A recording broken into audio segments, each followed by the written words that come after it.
tengah rancang nak tukar EV, guys, EV belakang saya ni ada 25,000 rebate.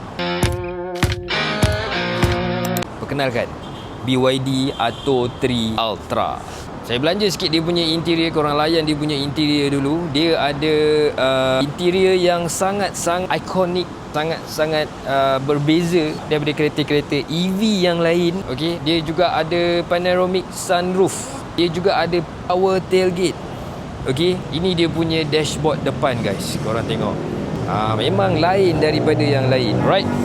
So guys, sesiapa yang nak grab promo rebate 25,000 untuk EV ni, BYD Atto 3 Ultra, saya boleh bantu dapat. Senang je, A to Z semua saya uruskan. Kalau berminat, komen Atto 3 ataupun terus Roger, tekan link kat bio pun boleh. Alright, ingat, cari kereta, cari Amar. Assalamualaikum.